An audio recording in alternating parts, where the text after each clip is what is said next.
As I conclude proceedings, may I leave you with two thoughts, both of which I think in different ways speak to the foundations of the democratic journey on which we're all engaged, hopefully all engaged, a journey rather than a destination. The full ideal of democracy can never be achieved in its totality, in its perfection. We can simply take steps towards it.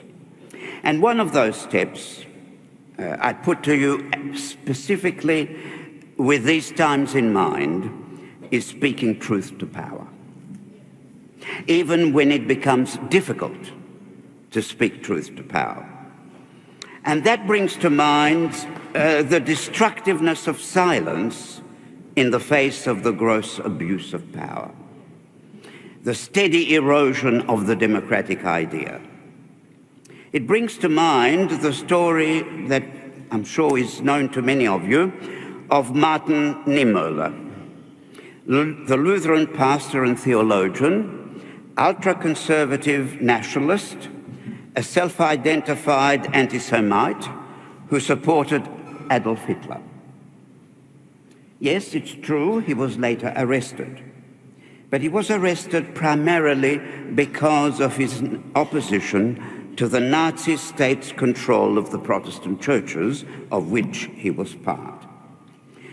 For that sin, he was imprisoned in the Sachsenhausen and Dachau concentration camps from 1938 to 1945.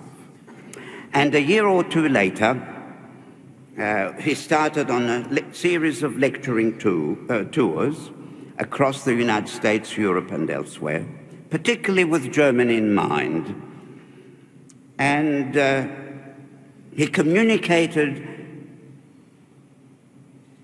what amounted to a confession, but a confession that was meant to speak to everyone who cared to listen. You probably know this one, but I'll go through it just to remind you because of the analogies. First, he said, they came for the communists, and I didn't speak out because I was not a communist. Then they came for the socialists, and I didn't speak out because I was not a socialist. Then they came for the trade unionists, and I didn't speak out because I wasn't a trade unionist. And then they came for the Jews, and I didn't speak out because I was not a Jew. And then they came for me, but there was no one left to speak out for me. And we have analogies, as I was hinting a moment ago. They came for the whistleblowers. Many of them have been imprisoned. Some are imprisoned as we speak in Australia. The most notable of them was imprisoned, not here, but in the UK. I think you know who I'm referring to. They came for migrants and asylum seekers. I was not a whistleblower. I was not a migrant or asylum seeker. They came for environmentalists and other protesters. And as we're seeing in the United States, and then they came for political adversaries. The question is, what happens when they come for me, when they come for us? The answer cannot be silence. Truth must have its time.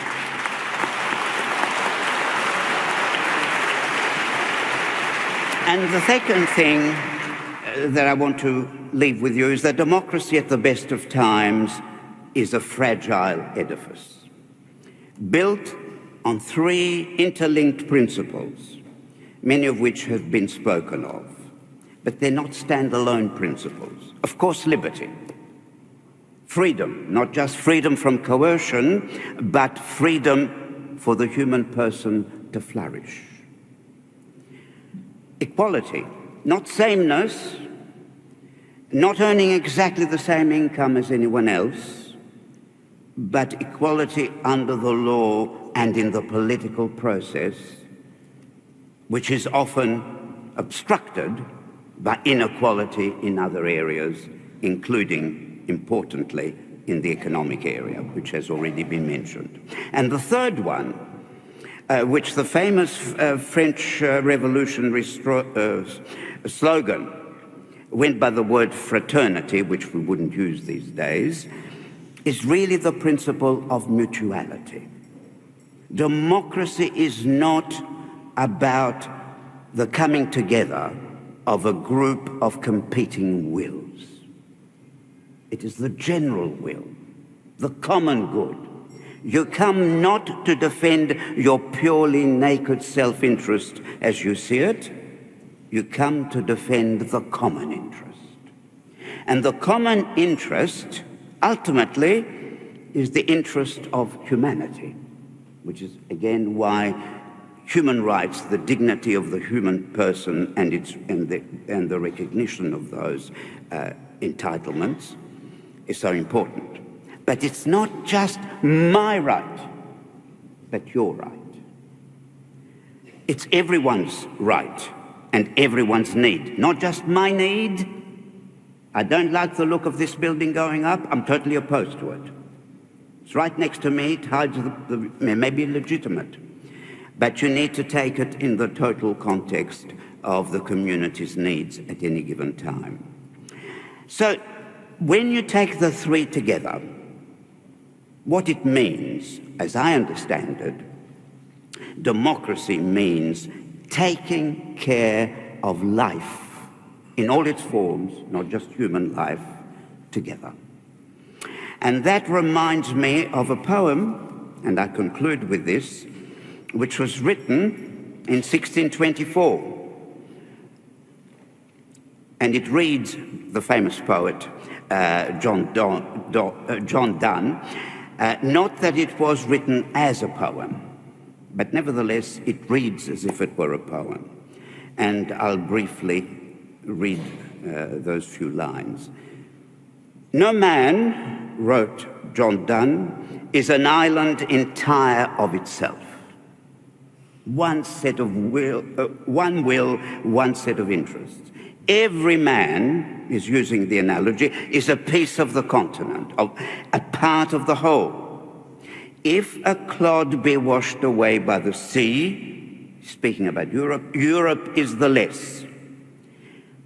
As if a promontory were washed away, as well as any manner of your friends and of your own were to be washed away. Any man's death diminishes me because I am involved in humanity. And therefore, never send to know for whom the bell tolls, it tolls for thee. It tolls for you, for me, for everyone, to recognize our common humanity and to act in the spirit of that commonality. So today, when we are reclaiming democracy together, I think basically we are making a pledge to take care of life together. And I hope we can all do it a bit better than we have been.